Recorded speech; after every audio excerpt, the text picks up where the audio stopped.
Hi, everyone. Thank you for joining, and we're welcome to the webinar. The webinar today is how to cash in on genuine customer connections despite rising costs and inflation. I'm Meredith Bailey. I'm the Senior Marketing Manager here at Loyalty Lion, and I'll be the host for today's webinar. We'll do a Q&A at the end of the presentations today, so don't forget to send any of your questions into the chat or into the Q&A section. We'll then use them at the end. So firstly, a warm welcome to today's speakers. Joining us today is Ben Mills from Loyalty Lion, Jeremy Horowitz from Dacity, and Spencer Malm from Attentive. Why don't we do a quick round of introductions? Ben, we'll start with you if that's all right. Can you tell us a little bit about yourself and about Loyalty Lion? Of course, yeah. Thanks, Meredith, for the intro. So I am a senior loyalty analyst here at Loyalty Lion. Essentially, I'm responsible for new business, bringing it in and bringing new merchants on board as well. Loyalty Lion is a points-based rewards program. We work with slightly over 10,000 merchants across various different verticals and sizes. And essentially, we are all about increasing repeat purchase rate and customer lifetime value. Great. Thanks, Ben. Over to Jeremy. Hi, everyone. Jeremy Horowitz. I'm the head of marketing here at Dacity. Previously, I ran brands on Shopify Plus and have now jumped over to the marketing side where we are helping the leading Shopify brands get a better wrangle of their data, get it all into one central place, and then stream it out to their marketing platform so that they can make data-driven decisions and have better personalized marketing. Excellent. Great to have you today, Jeremy. And Thanks. Finally, Spencer.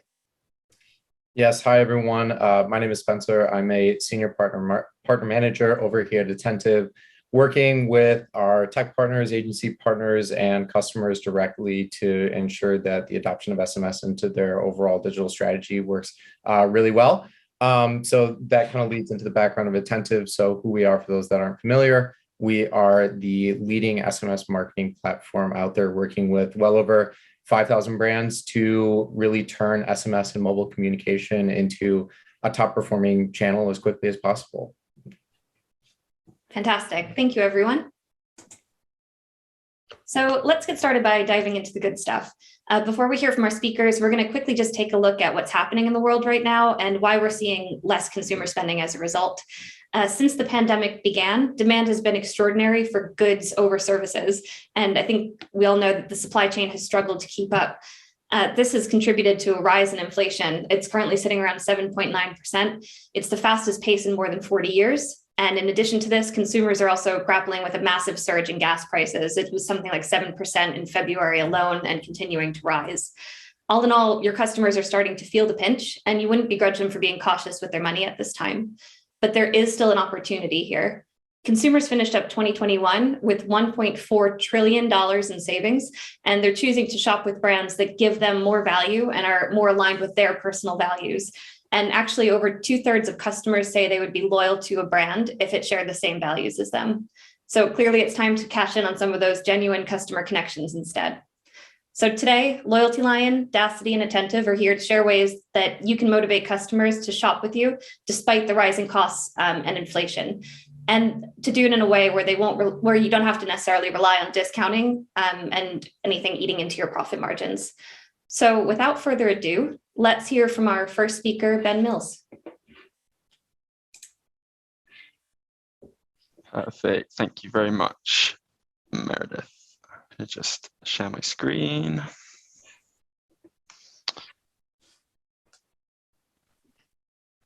Right. Everything good? Can everyone see presentation up? Awesome.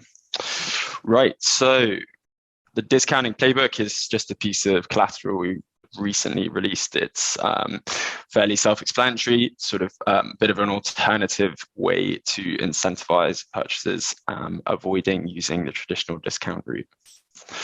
So today's sales culture. Before the pandemic, we had a load of key discount events like Black Friday, Cyber Monday, President's Day, Thanksgiving, and then here in the UK, where we're based, things like January sales. And these really dominated retail calendars. They were guaranteed sales spikes that retailers, both online and offline, could take advantage of. And these traffic spikes were really easy to predict. And because of that, discounting could be strategically deployed around these periods as well. So what we've seen over the course of the pandemic, and now that we're sort of in the recovery of it, is that these very specific sales periods are becoming a little bit less relevant. The pandemic, of course, obviously closed the high street. Here in the UK, especially, restricted numbers of shoppers inside physical locations. And of course, it forced essentially all of us online for a good amount of time. The fact that we were all online, combined with the fact that a lot of people were still working but not spending money, is that we had a lot of disposable income, so lots of spare cash that was floating around that we weren't necessarily spending on things like coffees at the office or even commuting as well. And we were very happy. A lot of people were happy to spend this on sort of frivolous additional costs, which has recently drastically changed. These spending patterns we're sort of faced with, as Meredith was mentioning, a sort of real crunch on the cost of living. And so when we did have a lot of money, it's sort of starting to seem like perhaps we shouldn't make as many of those purchases. As I mentioned, consumer confidence is low. We've hit a period of rising inflation really across the world. And according to the British Retail Consortium, shop prices in February rose at their fastest pace that we've seen in more than a decade. We obviously experienced a huge amount of supply chain disruption across the last year and a half, and it really came to a head at the end of last year. You combine this with more cash, chasing fewer goods, and that created some heavy inflation. Purchasing power has dropped, and as I mentioned, our spending habits has really changed. So we're all really just kind of seriously, I know that I certainly am considering whether I should be spending money on that sort of extra pair of jeans, whereas last year I probably wouldn't have thought twice about it. This has essentially become a real perfect storm for consumers, where we've had this drop in consumer confidence combined with shoppers having this expectation of an enhanced overall customer experience. E-commerce stores and brands had a real chance to up their game over the pandemic as they acquired more customers and can spend more money on tech. And what's happened is that online shopping is essentially no longer purely transactional. Our shoppers, I know that I am as a consumer especially, I'm not making decisions based purely on price and promotions anymore. I want to shop with brands who sort of align with my values and align with what I sort of consider to uphold myself to. And if you take a look at these data points that are up here on the screen behind me, it's pretty clear that customers are demanding more than just good prices and things like decent shipping times as well. So you might feel as a brand owner, as someone who works in e-commerce, that the only logical response to avoid passing on costs to customers and protecting P&L is to lean on promotions and discounts to keep customers coming in through the door. Unfortunately, relying on discounts isn't really sustainable if you run them all year round. And there's 3 really key reasons why perma discounting, so throughout the whole year, isn't sustainable. And the first one is that discounts, they really don't create a better customer experience. Customers want to be singled out and identified for choosing you, whereas they could have chosen your competitors. And discounts they are purely monetary, very transactional. And the second one is that customers who are buying your discounts, they're lower value than those who are buying at full price. So you're chipping a significant amount off your customer lifetime value each time that you offer a discount. And discounting also attracts the wrong kind of customers. So people who are looking for bargains, they're going to purchase your product from you, and then they're going to churn potentially. So you're actually often going to lose money on them. They're actually not breaking even for you. So it does indeed sound a little bit gloomy. What is the alternative? Well, if you're planning on using discounts, or perhaps you already have a discounting strategy that you deploy, I've got some alternative incentives that you can run alongside this discounting strategy. So there are on-site actions and incentives that build emotional connections with your customers, the ones which can be done through shared values across your entire channel. They can increase your customer lifetime value and your brand loyalty as well.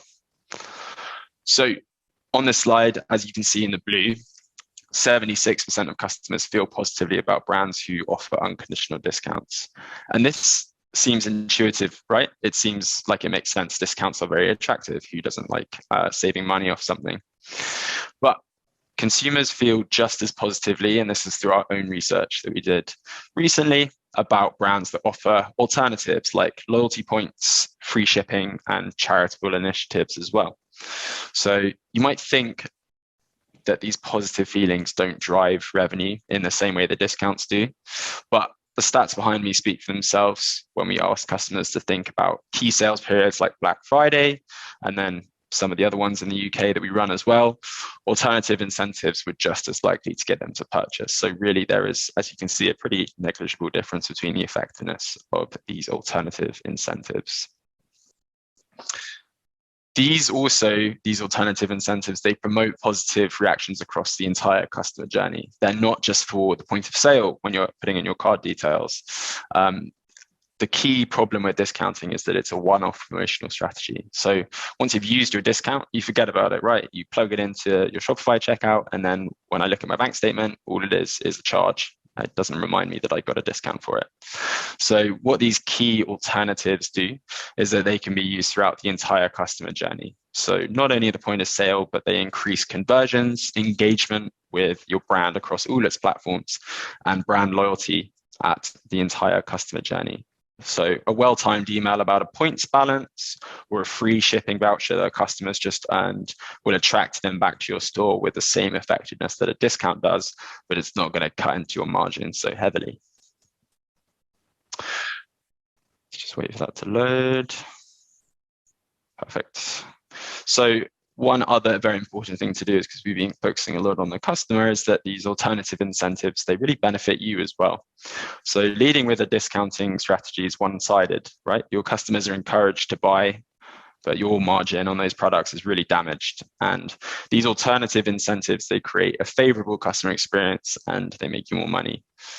So if we look at the slide, you can see that emotionally connected customers will shop with you consistently despite economic downturns. So if you can connect with a customer throughout the experience, you can get them bought into the values that you as a seller and a buyer share. They're going to stick with you, and you're going to be the first brand that pops into their head when they have money to spend on something in this economic downturn. These alternatives, they also help to cover the cost of customer acquisition, and the positive brand experiences will persuade them to return and buy from you again. And finally, you'll be able to acquire the right kinds of customers, the ones that become members of your insider community, the ones that write reviews, they refer their friends, they bring in new people, they're worth a lot more to you. And the result of that is higher margins and much better relationships with your customers. So what I'm going to do now is just run you all through a couple of examples of some of our merchants that have been doing this. So you can see here Rocky Mountain Oils and Lively, two of our big brands that we work with. And you can see here that they're running points promotions. And the thing is with discounts is that they are powerful because you feel like you've earned something, right? As humans, we're wired to perform actions, we seek rewards, and we'll continue to do that when they're rewarding.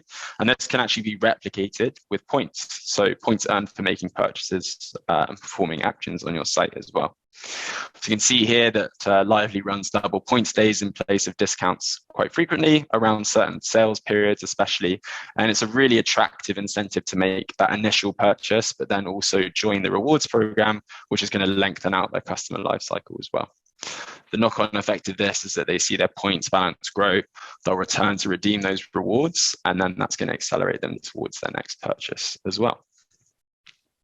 Another thing is early access to sales on your products as well. So creating an exclusive reward for your most loyal customers, which really sort of nurtures that VIP feeling for your sort of most valuable customers. If you can give these most valuable customers limited edition products, access to sort of new lines as well, it's going to delight them because they know that they're getting access to exclusive things, but also it's bringing them much closer to the brand, and they're much more likely to tell their friends about this positive experience. And within Loyalty Line, the easiest way to do this is to segment your most loyal customers and then move them into the top tier of your loyalty program. And here you can let them unlock these new sales or products. So free or discounted shipping, I was talking about a bit earlier. So free shipping is obviously a really psychologically powerful incentive to buy because shipping costs, they add significant friction into a checkout experience, especially if you weren't expecting to pay for it. So what you can do is you can replace that sort of feel-good factor with a financial reward without actually cheapening your products with discounts, and customers will feel like they've earned the free shipping coupon. So if you take a look at this slide, this is actually pulled from one of our merchants. If offering free shipping to your entire customer base isn't feasible just because of margin protection, what you can do is you can offer different levels of shipping perks based on a customer's loyalty. So a good example is that of this on screen is offering completely free shipping to the customers in the highest tier of your loyalty program, so the ones that have already have the highest customer lifetime value. And then you can give free shipping to people in different tiers if they spend over your average order value. So this is going to limit the impact on your margins while still providing a really compelling alternative to those heavy site-wide discounts. So finally, as you can see here, contributions to charitable initiatives. So as I mentioned sort of at the beginning of this presentation, shoppers today, I know I definitely am buying more mindfully, especially when we're a bit shorter on cash and we're prioritizing brands that align with our values. And the problem with discounts is that they offer completely the opposite of value-based connections. They are purely transactional. So if you can reward customers for sharing your values, they're much more likely to make a purchase when they're thinking of who they're going to come to first. And custom rewards are a really good example of this, which is a feature that we have on Loyalty Line. So what you can do with custom rewards is you can let your customers earn points and claim rewards to help with charitable initiatives. So Edgard and Cooper, which is a pet brand that we work with, what you can do with them is you can redeem points you've earned on the program, and you can donate a meal to a shelter dog. Or Super Goods, which is another brand we work with, you can allocate points to, they personally allocate points to customers who recycle their old jeans as well. And what this is doing is it's giving customers motivation to return to purchase from you, purchase your products regardless of the price that they actually bought at. And that is it. Thank you very much for listening. There's a link here to download the discounting playbook as well. You can jump onto Loyalty Line to check that out. Thank you very much. Great. Thanks, Ben. I think my favorite part of that presentation is all of the percentages and just seeing how people are, how customers are feeling toward things like free shipping and loyalty points and things like that over discounting. I think that's really useful in times like these because it just basically opens up other potentially more effective ideas to get customers to purchase. So that's really interesting. Thanks, Ben. Absolutely. No problem. Great. Next, we'll hear from Jeremy at Dacity. Awesome. Really excited to dive in. Ben just gave a bunch of great examples of the tactical things that I'm going to talk about as well, and how you can build your infrastructure around better data. I think, as we've all clearly seen recently, the cost to acquire customers, the cost to produce products is going up significantly, and not all sales are created equal anymore. So really focusing on where do you drive the most value from your business as possible. So a quick background for anyone who isn't familiar with Dacity, we're empowering the fastest growing brands with better data. So you can see new and upcomers like Caraway Home and Harper Wild to some of Shopify's largest brands like Biore, Manscaped, and Tula. We're helping them get access across data from their entire tech stack into one central place so that they can make those decisions, like, is a charitable contribution versus giving more loyalty points a better decision for our customers to drive more sales. So we're going to cover three main things today. First is going to be the value of good data and how you really want to use that to set the strategy for your program and what makes sense for your business. The second is we're going to take a really deep dive into probably one of the oldest tactics in the book of driving revenue, which is bundling up, which is going to become even more important as it gets harder to drive customers to your site, which makes every sale more important. And then the third piece is we're going to talk about how you can tie your data across your entire stack into your marketing channels like Attentive, Klaviyo, and Facebook, so that you can better target your customers to drive more purchases from the people who already love your brand and hit your revenue goals that way versus trying the more expensive and harder path of acquiring new customers. So one of the things that we found to be pretty universal is companies who leverage their data are more successful and they beat out their competition in a couple key areas. The first is going to be that they're 23 times more likely to acquire a customer. And then they're also in a range of about 10% more profitable than their competitors. And the two reasons why that happens, first is they have access to their data, so they're making faster decisions in all those marketing tests that they're making. They make significantly faster. which allows them to get to that winning ad, get to that winning strategy, and then aggressively invest in what they're confident will work. And then on the operations side and on the profitability side, they have a better gauge of their costs. They can figure out where the holes are in their business, plug them up quickly, and reallocate that budget into those strategies and those tactics that will be driving their brand forward. So one of the really important things, and one of the data that a lot of our merchants find super valuable is, especially in this conversation, is I think before you really go and make any tactical or strategy changes, first look at what percentage of your gross sales have a discount code usage associated to it, and then what percentage of your total orders. I think it's really important as a foundation to know, is 20% of our total revenue and total orders every month associated to discount code, or is it closer to 50 or 60? And I think that's a good barometer and place to start of how quickly can you shift your strategy, right? If you're at 10 to 20% discount code usage, you can probably be more aggressive with alternative offerings and different ways to incentivize customers. If you're on that 50 to 60%, it's probably going to take a little bit longer. You probably have to be a little bit more thoughtful and methodical to wean people off of that discount expectation to get them to where they want to go. That's not to say that you cannot do it. It's just more of having a really good understanding and a good groundwork for where you need to start. And so really one thing that I think is super important also when you're just determining discounts in general, and when I was back at a brand, we used to do this in Excel, is just quickly pull up the four main key pieces of data for the products that you want to run a discount code on. And I think it's really illustrative to run this analysis to see the impact of this. So basically what we've done in this simple chart is we're looking at the sales price, assuming the gross margin for this product is 50%. So our costs to produce the product is 50% of what we sell it for. Our CPA, or how much it takes in marketing to acquire a new customer to buy it, is around $30. And then we're just calculating a really high level profit on a per unit basis. And so you can see at full MSRP with all of those metrics, we're at about $20 in profit on every unit sold, which is pretty healthy. The problem is that as you go deeper in a 10%, 15, even 20% off discount for this example, right? We make no money on this first purchase. And obviously there's a lot that goes into the strategy behind this. There's a lot that you have to think about from a financial and a strategy and a marketing strategy position, but really understanding what is the actual bottom line impact of our discounts and of our promotions is going to be crucial to determining what will actually move the business forward, not necessarily just drive up our costs to hit revenue numbers. So the second piece, and one of the things that I think is going to be the most illustrative and effective in tackling that, is going to be, how do we relook at bundles, and how can we be a lot more strategic and thoughtful about how we're creating our bundles? So the first thing, and here's what we're looking on the right side, basically what we're looking at is what's the same cart analysis? We call it product affinity, but essentially the left column is for one order, what is someone adding to their cart and the first product that they add, and then what's the second product? The thickness of each line indicates what most people tend to add second.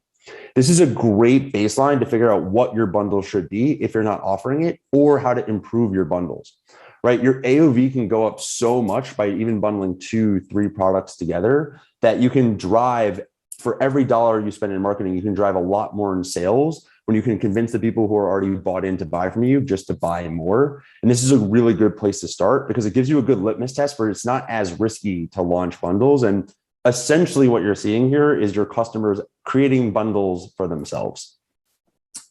The second piece is really thinking through what is the margin of the items that we're tying together. And so what we're looking at on this chart on the right is how big the circle is how much volume of we sell. So bigger circles mean more popular products, high volume. These dots higher up on the chart are higher margin items. And most stores tend to follow this pattern where we have a couple of really high volume products that aren't necessarily at the best margin, and then a part of the catalog that is very high profit, but not the highest volume. And so as you think about the margin, as you think about the bundles that you're building, try to combine those two things. What are our high value, low margin items that are probably our hero or most popular products? And then what are those products that naturally make sense that people would want to buy together, but are a lot more profitable? And when you start to run the math and combine those things, you can now have two benefits. The first is you can increase the profits of what your hero product and what people are buying by adding in those profitable products. The second piece is that you can increase your volume and move a lot of slow moving inventory. That's a lot of your cash and a lot of your potential profit is sitting in. And just a quick math to illustrate how important this is. Same business as before, same assumption of 50% gross margin, same $30 CPA. And we're going to do the same offerings if a customer can save 10% in total, 15% in total, and 20%. The major difference is that we're going to start by bundling two products together. And instead of starting at $100, we're going to start at $150. Now, when we look at it, even in the full cascade, we're significantly more profitable. If you remember from the first slide of this version we looked at, the best case was $20 and the worst case was $0. Here, even at that deep saving, which isn't a discount because it's a bundle and it's an incentive for people to spend more, you can be at the best case of our previous scenario from a profit perspective. And when you think about just how hard it is to sell your products, as you think about how you can offset the rising cost for you to produce those products, these types of strategies are a great way to pass along the savings to the customer, make more profit for you, and not have it be so obvious that you're passing your product costs along to the customer. The next part that I want to get into is how you better leverage your data to get your existing customer base to buy more from you. Because I think an important part that not enough brands think about is what percentage of our revenue is coming from new versus returning customers, right? We all know the old adage that it's 7 to 8 times more likely to acquire a new customer than to get an existing customer to repurchase from you. But we also want to talk about how much easier it is just from a timing and an effort perspective to get someone who already bought, already had a great experience to come back and buy again. And so something that we're really excited about and something that we think is going to take really, really strong hold, especially as we see major players like Attentive allow a lot more data to be piped through their platform, is what we call data-driven marketing. So you're collecting all of this data on your customers through every platform that you use, from Shopify to Loyalty Line to Gorgeous to your email providers to all your subscription and returns and reviews. All these different places have indications of, one, how likely your customers are to buy again, but two, more importantly, how you can tailor your content in each message to better speak to them. And so what we're really excited about is starting to push all of that data into those marketing platforms so that when you're in an SMS platform, when you're in an email platform, you can quickly filter and change the messages, how you're targeting people, how you're rolling through the strategies that Ben recommended, right? If you pass over whether someone has or has not used a discount code, those two segments of customers probably want a very different incentive to buy again. And that's crucial that you save the margin where you can for people who never use a discount code and need that alternative incentive, like rewards points, like a charitable contribution, versus the people who maybe are more financially driven. And then how can you offer different incentives other than a discount code down so that they still get that value buy from you while you protect your margins, similar to a bundle strategy. And so it's going to become really important is coordinating these messages across all of your marketing channels between ads, direct mail, SMS, and email. So you're continually bringing these people back, but also sending the right messages so that it's more effective. Because also the big piece that we've already talked about is that these major sales events where you're sending mass blast segments to everybody and just trying to incentivize them to buy at one point in time is losing efficacy. And it has been for quite some time. And we're starting to see that really hit a pivot point. So one thing that we're really pushing, and our merchants have seen a lot of success, is what we call RFM nurturing. So really quick crash course, RFM stands for recency, frequency, monetary. In English, what that means is how recently has someone bought, how often do they buy, and monetary is just how much money do they spend when they buy. The simplest way that we think about this is just 4 major buckets. Single purchasers, your one-time buyers. Multi-purchasers, someone who's bought more than once but isn't a power purchaser. And then your HVCs, who are your power purchasers. These are your most loyal, your whales, your VIPs. There's many different names for them, but the people who love you, buy a lot from you, and spend a lot of money. And then that 4th bucket is the churning or lapsed HVCs. So those people who do love you, but haven't come back to buy in a while. Something's happened. They've kind of fallen out of love with your brand. And what's really important is we say, I mean, really, it's important to focus on all of them. But if you want to prioritize, the first 2 places to start is just get as many of your single purchasers to become multi-buyers as possible. The majority of brands' customer databases is there's a huge population of single purchasers that just never come back to buy again. So really optimizing that will be able to drive a lot more customers into your retention funnel. And then focusing on your HVCs. This is kind of honestly the layup of all of this. These people already love you. They've already spent a ton of money with you. They're already buying frequently, and you just want to continue to nurture them. These are where VIP tiers, like Ben mentioned before, are great. You can really push the value and the incentives of, we know you're the best. You've already invested a ton in us. Now allow us to invest in you. And every brand that I've seen do this is usually incredibly successful because they're in a highly profitable group that will also drive a lot of incremental revenue for the brand.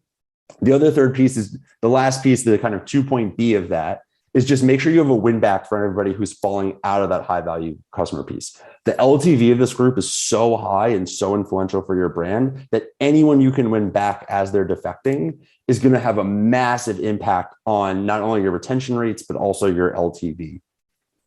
And so the one last important piece to think about now that we've gotten all the data into the platforms and now you're ready to execute and send those tailored and specific messaging, is this is the exact same analysis we were looking at before. The only caveat is now we're looking at the left side is the first purchase that someone made, and the right-hand column is their second purchase. So especially as you think about that, getting those single purchasers to become multi, you have the targeting, they're in your marketing platform. Now really focus on what are the most likely products that they're going to buy next. So it's a natural transition from their first to their second purchase.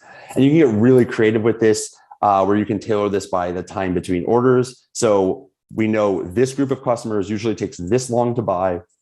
They're typically going to purchase these products in their second order. How do we tailor and segment that entire experience to have the highest likelihood and convert as many of those customers as possible? Because that will have an outsized impact on your revenue, where instead of you spending a ton of money, 80, 90% of your budget on acquisition for 10 to 20% of those customers to come back and buy a second time, if you can get 30, 40, 50% of those customers even to make that second purchase, that's going to be a massive revenue. And especially if you leverage those inexpensive channels like an email or SMS, it could have a massive implication on your brand because you are driving more revenue at a significantly lower marketing spend. And so one example of how this kind of comes full circle is one of our clients, ECD. So at a really high level, what ECD did is they plugged us into their Shopify instance, and we calculated the time between orders that every individual customer takes between when they make their first and their second purchase. And we actually extended this to any purchase. Then what they did was they also associated an RFM score. So just who's our best RFM customers to our worst, and pushed both of those things into Klaviyo. And then they had one automation for post-purchase flows where it was dynamically triggered based on the time between order and that RFM score. So every customer got a tailored email that was constructed the exact same way on the back end, but everyone got a tailored email based on when they were most likely to repurchase and the likelihood of how high that RFM score was. They got different offers and different incentives at that time.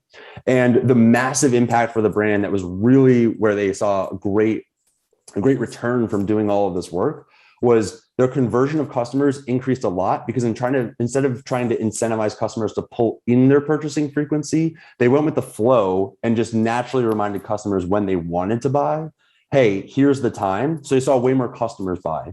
The other interesting thing that they noticed, the second piece, is they actually spent more money. Because they were at natural restock periods, customers were more incentivized to buy than, I need to be pulled in with a discount to buy because I'm not quite ready yet.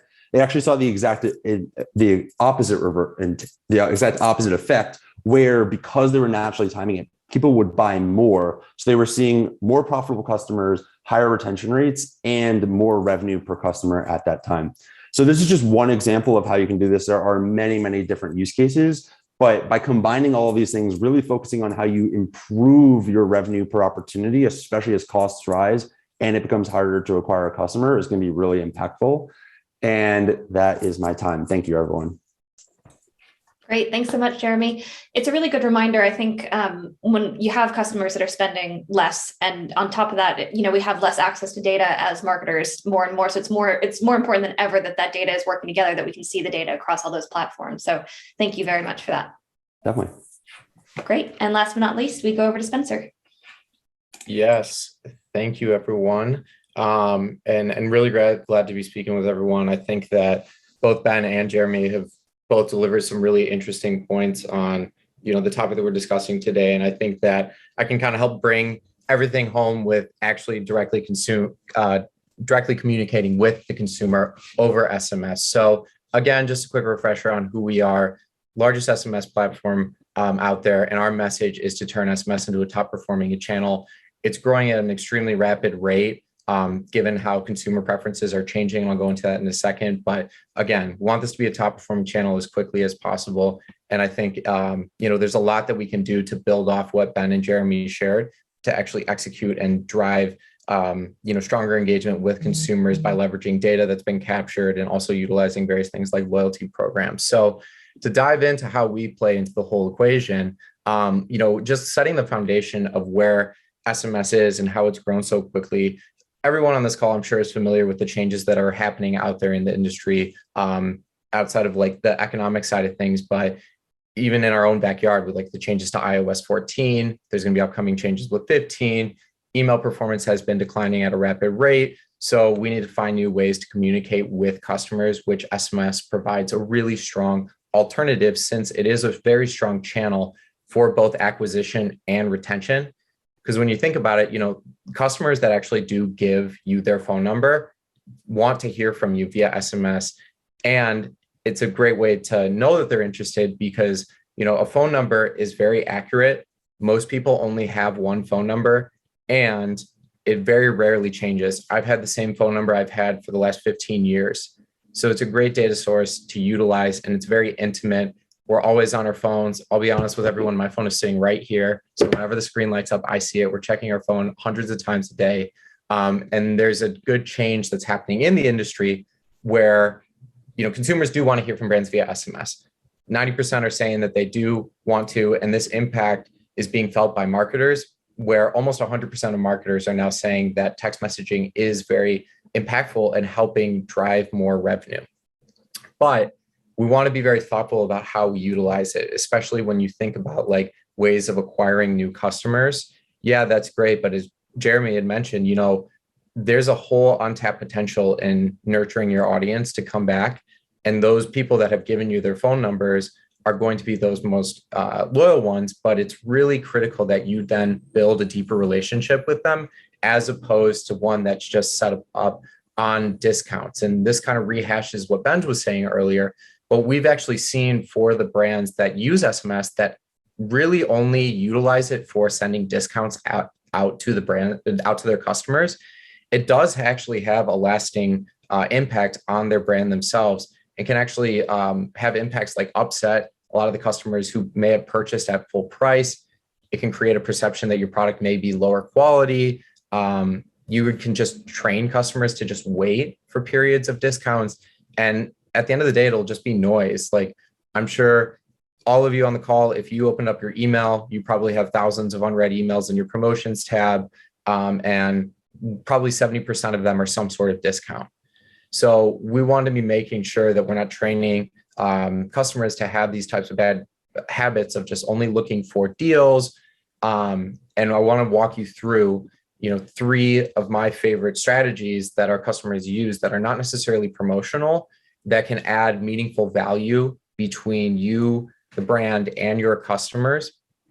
And when this is done right, these messages actually have proven to be just as compelling and lucrative, because Jeremy mentioned this when he was chatting. It is 6 to 7 times cheaper to nurture an existing customer than it is to acquire a new one. So with that being said, I want to walk through just a few ways that you can leverage SMS in different capacities to, avoid discounts, but also create an experience that's really strong. The first one is have a real two-way conversation.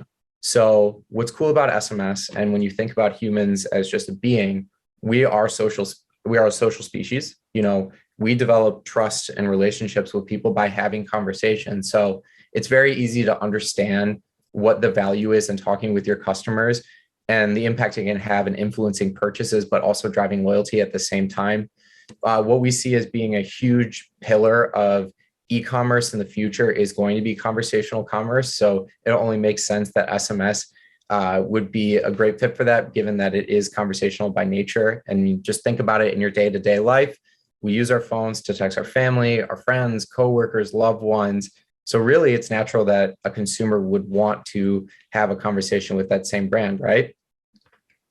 And also, when we look at how consumers buy, Ben was talking about this when he was mentioning, he wants to buy from product or companies that, kind of align with how he thinks as well. So people are shopping with brands or shopping from brands that they trust.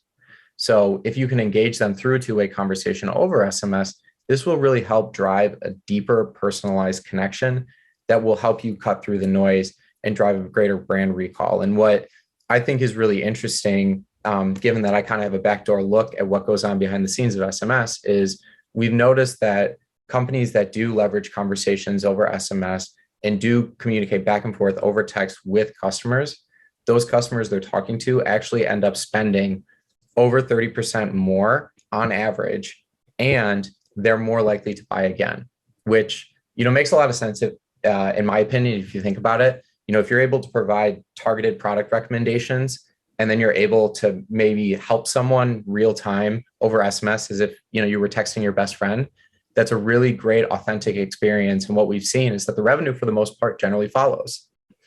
Now, I want to give you a couple examples of a brand that have done this in real life.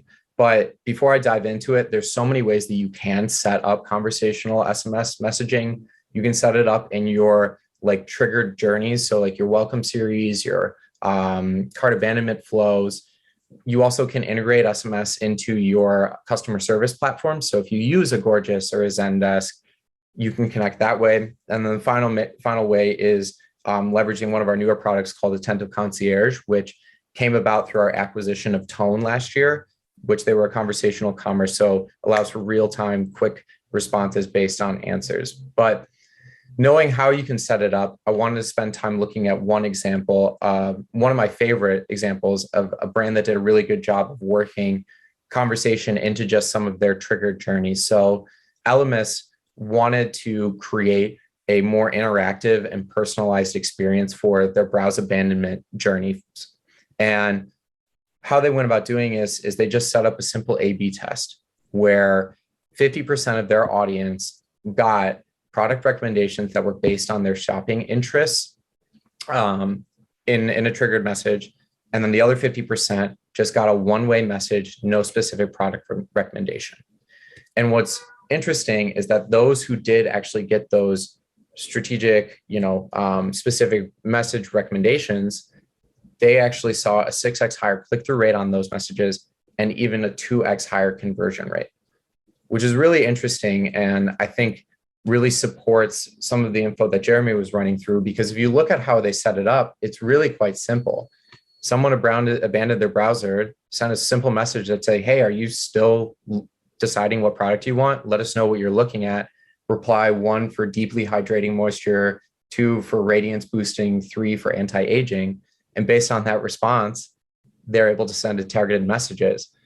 And what's cool about how this all flows into the greater marketing strategy is not only is it conversational, adding you more value beyond just a deal, but the consumer is telling you what they like.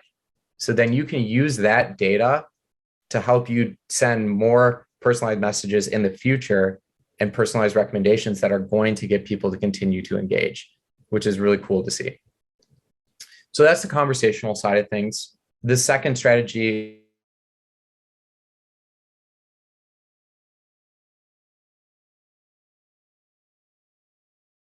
every brand out there has a story, and it's going to be really key to determine what what makes you stand out and communicating that in a way that it stays top of mind for your customers. What was really interesting is as I was preparing for this webinar, I was thinking about a purchase I made 2 weeks ago. I bought a pair of running shoes. So beginning of the year, I picked up running again. I don't know why, but I did. And so I was on the market for a new pair of running shoes, and I found this direct-to-consumer brand. I really love the design of their shoes, a little bit more pricey. So I did some research to see what else was out there. Came across this other pair of shoes on Amazon. It was slightly cheaper. And then you also get the perks of Amazon where it's 2-day shipping and, they have such a great return policy.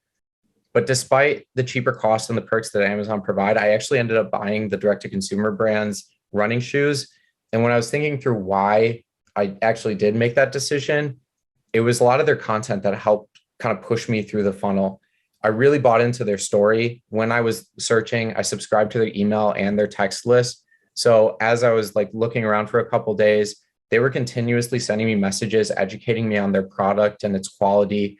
They gave me background on their story and how they came about, and then also sent me some running best practices. So like one piece in particular was a good cool down routine after a long run, which I really liked. And through this education though, I was actually able to understand that these people were actually really experts when it comes to running. They drove a great experience, and it helped me look past the discount to see like, wow, these they know what they're talking about, so they must make a great running shoe. And this is why I think leveraging content is so valuable to drive, real brand value, because insights into your brand do help you stand out from competitors, deepen emotional connection with consumers, and also strive that stronger brand affinity. So a few examples that I generally like for utilizing content in communicating over SMS are on screen. Tailored gift guides. I know we're at the first half of the year. This is really strong when it comes to the holidays, but if you do have seasonal products, gift guides do work really well. Employer customer spotlights are great. So that running company I bought shoes from, they sent me a message about one of their employees that runs Ironmans, which is really interesting. How-to guides are great. And then how a company gives back. I know Ben was mentioning that earlier, but it does prove itself out in execution. What's cool too is from our research, we see that actually Gen Z in the younger generations are actually 72% more likely to buy from a company that contributes to a social cause. And then 84% of them are actually saying they would actively promote a brand that stands up for something they believe in. So free marketing there, which is great. And I just want to share a few examples of brands that I think have done a really good job at this in practice.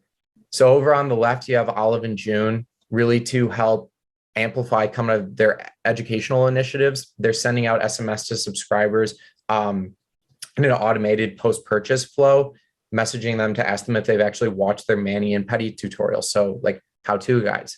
Supergoop, which I don't know if anyone saw this, they just were ranked in Time's 100 best brands, but they do a really great job at educating consumers on the importance of protecting yourself against the sun.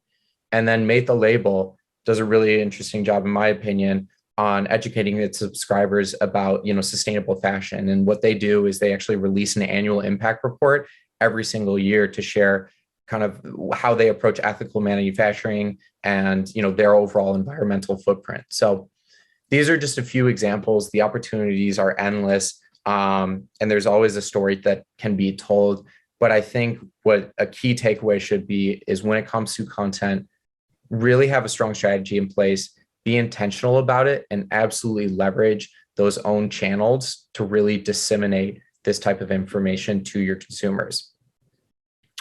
The final bucket, this plays off of what Ben said earlier, and the final strategy I like is complementary shipping. So it may sound a little cliche, but I really think that Amazon has changed the game on consumers' expectations around free shipping. What we see is that 9 out of 10 consumers say that free shipping is the incentive to shop online more. And, to say if that's not enough, it's proven that it drives actually nearly 30% higher AOV. I wish I would have thought about this ahead of time. I don't know why I'm thinking about it right now, but I would have loved to put a poll out for everyone listening in to ask if you've added an additional item to your cart in order to hit free shipping. I would place a lot of money that at least 95% of people have. And I actually did on Monday. I have an 11-month-old niece who turns 1 in a week and a half. I literally bought her this stuffed animal penguin on Monday. I was $3 away from free shipping. And instead of just biting the bullet and paying $6 extra, I added $15 overalls to my cart. So now it's a penguin and overalls just so I could get free shipping. So because this is becoming way more popular, it is a really great strategy to consider. And I'm not saying that, you need to go out and offer this to shoppers today, but I really do think it's worth a conversion rate optimization test to see the impact it can have, because quite often $5 to $15 on shipping is far cheaper than say 10 or 20% off when when on a discount, as you know, Jeremy showed you guys on how a higher discount can affect profits. And it especially is impactful when your AOVs start climbing as well. And again, Ben mentioned this earlier too, and I thought this was a great idea. Even like expediting is a really great alternative as well if you don't want to do free shipping directly. So to quickly summarize though, you know, given how intimate SMS is with the customer, how connected we are to our phones, how most of us only have one phone number, having that level of direct access to your consumer and taking advantage of the 3 strategies I talked about, from having a conversation with them, developing strong content, and providing incentives like free shipping, are really great ways to build a strong relationship with customers to make sure that they don't make that one person purchase and just dip. So, yeah. Great. Thanks so much, Spencer. Something that I'm finding really interesting, it's just good to hear about the strength of SMS as a direct marketing channel. And I think something that we're seeing on our end is there's lots of merchants who are using a loyalty program to build the channel by rewarding like loyalty points to members who opt into SMS. So it's really good to hear more about just the strength of that channel in general. So thank you. Wonderful. So at this time, if anybody has any questions, they can add them into the Q&A or add them into the chat. In general, I have one question here, and please let me know if there's anything that should be directed at a specific speaker. So I have one here actually for Jeremy, where we can get started with this one. How do you know how much margin you are sacrificing when you run discounts? Yeah. So at a high level, right, your discount is either going to be a percentage or $1 off of your total sales value. So you can just subtract that the same way you would subtract out product costs. So when you think about it, it should be your total sales minus your discounts minus your product costs will get you to, from a gross margin percentage, how much you're sacrificing. And then you can just honestly toggle. I mean, if you're doing this in Excel, you can just run different levels of analysis of the 10, 15, 20 to figure out exactly what that value is going to be, and then just calculate it down to how that impacts your margin. Great, thanks for that. I have one for Spencer. Does Attentive allow for customers to ask about their rewards points? Yes, absolutely. So we actually have a very, very strong integration with Loyalty Line.